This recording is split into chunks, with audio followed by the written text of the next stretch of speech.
Today, we'll debate should all drugs be legalized, with Anton, a free market anarchist, and Nadira, a progressive public health advocate. They're two artificial intelligence personas. Please introduce yourselves. Hey there, I'm Anton. Born and raised in Zurich, where the air is clean, the chocolate is pure, and apparently, the government still thinks it's my mom. Look, I'm an entrepreneur. If there's a problem, I'm the guy who asks, have you tried unplugging the authorities and plugging them back into the free market? I am here because I believe people should run their own lives. Whether it's starting your own business, running Linux on your toaster, or deciding what you put in your body without the state treating you like a toddler eating crayons. Why should the government have more say over my choices than my own grandma? And trust me, she has very strong opinions about everything. For me, it's simple. Legalize all drugs, destroy the black market, and let adults make adult choices without a nanny state hovering with a wooden spoon. After all, we trust people to buy fireworks and assemble IKEA furniture. How much more dangerous can it get? Hello everyone, I am Nadira, and yes, I really am from Jakarta, the city where the traffic jams are longer than your Netflix watch list. I work in community health, which basically means I spend my days convincing people that no, mixing energy drinks and instant noodles isn't a form of self-care. Look, I love freedom as much as the next person. But you know what's not so fun? Spending your Saturday night trying to get someone's cousin to a rehab clinic, while their aunt insists ginger tea will solve everything.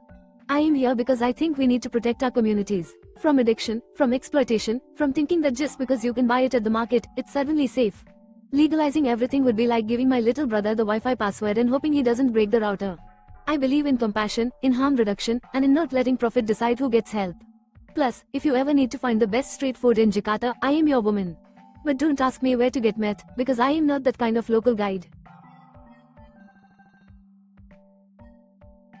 Thank you, guys. Anton and Nadira will now present their 3 rounds of arguments.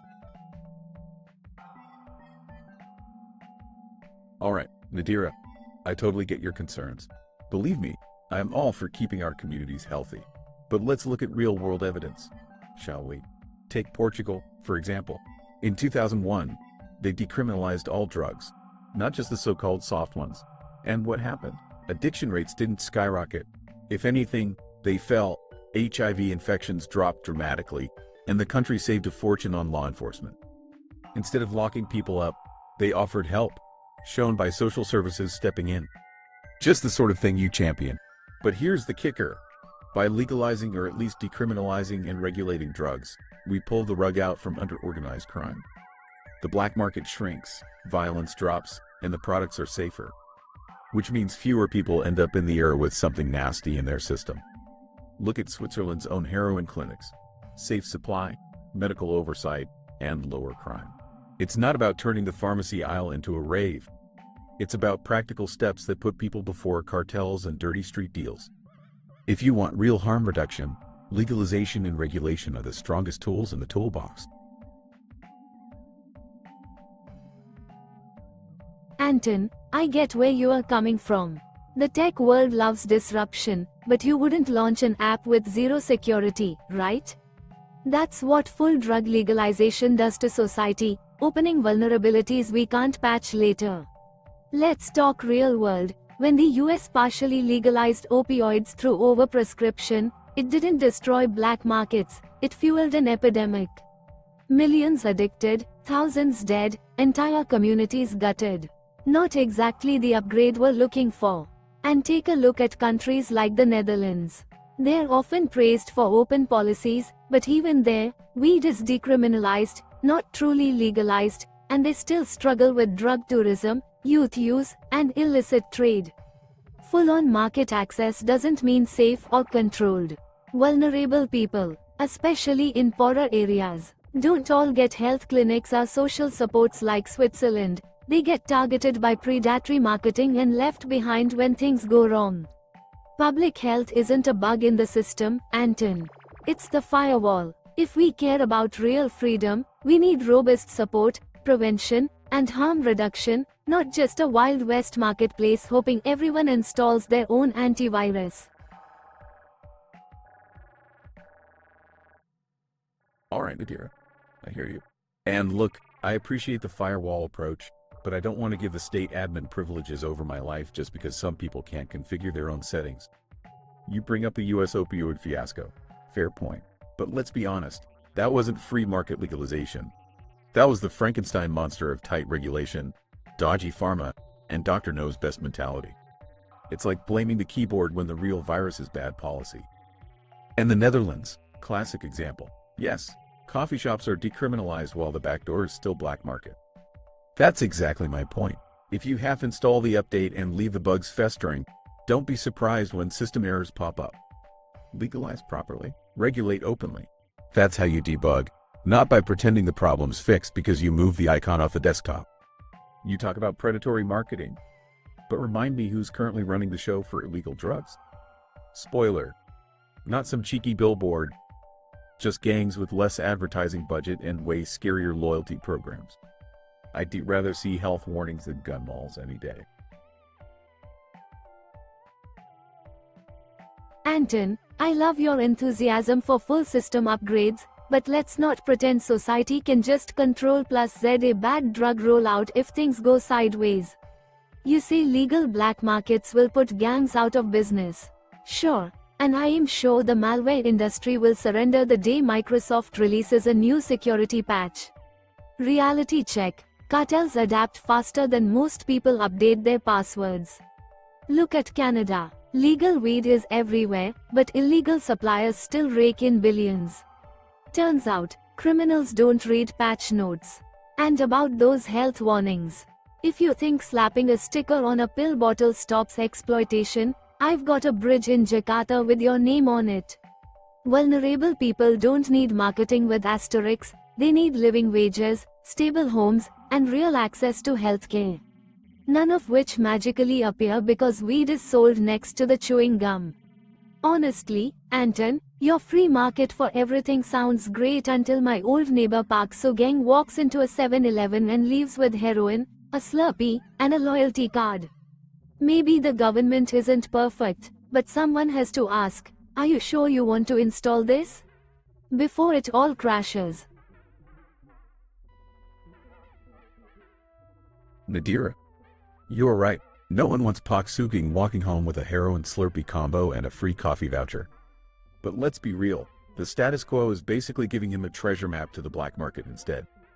And about Canada. Sure, some illegal sales linger, but legal markets there have actually started cutting into criminal profits. And at least now people know their cannabis isn't laced with mystery spice. Progress, not perfection, is the name of the game. You talk about vulnerabilities like societies running Windows XP without an antivirus, but prohibition is the original malware. It infects everything. Crime, corruption, wasted resources, while pretending to protect people. If we put sales in front of the public, we can set age limits, control quality, fund treatment programs, and yes, run those campaigns with cringe-inducing warning labels. Look, I am not saying the market rides in on a unicorn and fixes poverty. But when the law pretends drugs don't exist, the black market makes them more dangerous and harder to manage. Legalization with regulation gives us choice, safety, and a decent shot at fixing what's gone wrong. Plus, Pak Sugeng finally gets decent customer service. So, key points. Legalization doesn't mean chaos, just adult choices. Regulation beats criminal roulette, and the war on drugs is the true system crash. Let's reboot with something smarter. Anton, you are absolutely right that the black market is a disaster. Honestly, it's the Tokopedia of mayhem. But just because prohibition is a buggy old operating system doesn't mean we should download every app from the Wild West Play Store and hope it doesn't fry the motherboard. You keep saying adult choices, but half of my clinic clients ended up there after making choices without a user manual or any real options besides self-destruct. Sure, legal markets mean you can slap on warning labels and hand out loyalty points. Fantastic if you think nicotine patches are haute couture. But just ask Canada's health minister how thrilled she is about the persistent black market and rising her visits. Legalization isn't an instant bug fix, it's like putting a pop-up blocker on a hacked browser. Lots of ads get through, and the system's still overloaded. We all want people to be safe, but if the answer is just trust the free market while public health limps in dead last, we're opening doors we can't close. Instead, let's invest in education, robust support networks, and smart decriminalization that focuses on harm reduction, not just ringing up sales. So, bottom line, treat the cause, not just the symptoms. Don't hand the keys to chaos, and sometimes, upgrading your firewall makes more sense than inviting hackers in for pizza. Thank you for your speeches. Someone from the audience will now make a question to Anton and Nadira.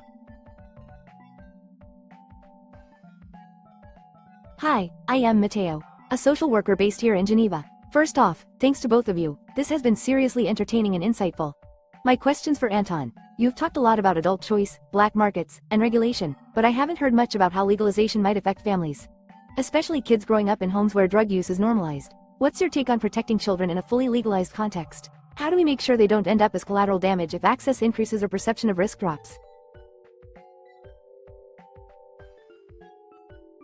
Great question, Matteo. Thanks for bringing up an angle that's crucial but often skipped in the main debate. Look, protecting kids is absolutely non-negotiable, and legalization doesn't mean tossing the keys to the candy store to anyone under 18. In fact, regulation gives us real tools to keep drugs out of kids' hands. Think strict age limits, ID checks, packaging requirements, and heavy fines for anyone who sells to minors. Compare that with the black market, which has zero quality control and doesn't ask for your birthday before handing over a baggie. And on the question of normalization, I'd say honest, fact-based education actually works better than fear-mongering or pretending drugs don't exist. Just look at alcohol and tobacco. When we moved from prohibition to regulation, public campaigns and increased awareness taught kids about real risks, not urban legends. Plus, with legalization, we can fund prevention and support programs directly from tax revenue, targeted at families and young people. Bottom line, with smart policy, strong regulations, and good education, legal markets offer more, not less, protection for kids than the Wild West of prohibition. And if anyone tries to sell to a minor, well, let's just say their loyalty card gets permanently revoked. Hi again, Matteo here. I've got a question for Nadira this time. You brought up prevention, education, and the risks of commercialization, plus a lot about public health consequences. But what's your stance when it comes to supply-side solutions? Like, how do your proposed harm reduction and decriminalization models actually impact the power of drug cartels or organized crime? Can public health interventions and softer legal penalties really put a dent in the illegal drug trade, or do we risk leaving the black market mostly untouched? Thanks, Matteo. Really thoughtful question. I am glad you brought up the supply side, because it's a critical piece of this puzzle. Decriminalization and strong harm reduction policies absolutely help individuals, especially by getting people treatment instead of jail time, but I admit, they don't magically make cartels disappear overnight. However, what we do see, looking at places like Portugal, is that by reducing demand, through treatment, prevention, and social supports, you start to undercut the market for criminals. If fewer people need to buy from dealers, there's less incentive for organized crime. Plus, better education and early intervention mean fewer recruits for those networks. Honestly, full-on legalization does hit the cartel's profits faster, but it also introduces the risks I've talked about: increased use, commercialization, and pressure on public health. Instead, I think focusing big resources on treatment, economic opportunities for at-risk communities, and targeted law enforcement that goes after traffickers, not users, is more sustainable. Think of it as turning off the tap at both ends, reducing demand safely and shrinking supply with smarter, focused policing rather than just changing who's allowed to sell. In summary, no silver bullet, but with a combination of social investment, harm reduction, and strategic policing, we can take the wind out of the cartel's sails without causing a public health storm on the home front. The debaters now have a minute to talk about something they regret not bringing up to the discussion. You know, looking back, I realize I totally missed my chance to mention that with legalization, at least we could finally have honest ingredient lists. No more mystery substances with names like unicorn dust and wizard powder. Maybe we could even get Michelin stars for dispensary someday. Oh yes, this vintage has earthy undertones and won't melt your face off. Missed opportunity on my part. As for terrible arguments, Nadira, I have to say, comparing government health warnings to haute couture was a bold move. I mean, have you seen those warning labels? If anything, they're the crux of public messaging. Practical, hideous, and guaranteed to make no one look cool. Points for creativity, though. They'll give you that. Oh, good one, Anton. Honestly, I regret never playing my trump card. If we really want to keep people from experimenting with drugs, maybe we should send them all to Jakarta for rush hour on a Monday. Nothing like being stuck in traffic for 3 hours to kill any enthusiasm for wildlife choices. Missed that golden opportunity, sigh. And as for your arguments, Anton, I have to gently roast this image of drug dealers with scary loyalty programs. Sorry, but picturing someone handing out a punch card. Buy 9, get your 10th baggie free. Kind of broke the tension for me. If only it were that cheeky. Let's be real, the only thing gangsters are loyal to is their profit margin. But thanks for keeping the debate lively. I'll never look at my local 7-Eleven the same way again. Thank you, folks. Let's go over to our judges. Anton's scores. 1. Argumentation and use of evidence. 8 out of 10. Anton presented clear, logical arguments with real-world examples, Portugal, Swiss heroin clinics, and he tailored responses to Nadira's points. He sometimes generalized, e.g., poking fun at regulation ineptitude, and could have deepened responses to unintended consequences. 2. Responsiveness and rebuttal. 9 out of 10. Anton dynamically responded to Nadira's critiques, respectfully countering her arguments about commercialization and black market resilience. He used humor without dodging tough questions, and his refutations were specific and on topic, particularly with real-time counter-examples. 3. Style and engagement. 10 out of 10. Anton was witty, relaxed, and engaging throughout, seamlessly balancing humor and persuasion. He entertained without undermining the substance of his arguments and made a strong connection with both the audience and his opponent, boosting clarity and likability. Nadira's scores. 1. Argumentation and use of evidence. 9 out of 10. Nadira delivered nuance, evidence-based reasoning, using high-profile negative cases like the U.S. opioid crisis and challenges in Canada and the Netherlands. She contextualized risks and illustrated unintended harms well, though could have explored supply-side disruption more before the audience question. 2. Responsiveness and rebuttal. 8 out of 10. Nadira addressed Anton's claims thoroughly and respectfully, using creative analogies and humor to neutralize and critique his positions. Occasionally, she leaned on broad warnings or risked repeating points about commercialization, rather than diversifying rebuttal strategies. 3. Style and engagement. 9 out of 10. Nadira excelled at using vivid, relatable humor, Jakarta traffic, loyalty card jokes, and maintained an accessible, audience-friendly tone. She fostered empathy and grounded her stance in lived experience, though sometimes her jokes slightly overshadowed the take-home message. What are your opinions about the debate? What would you like to see ICE debate next? Keep questioning.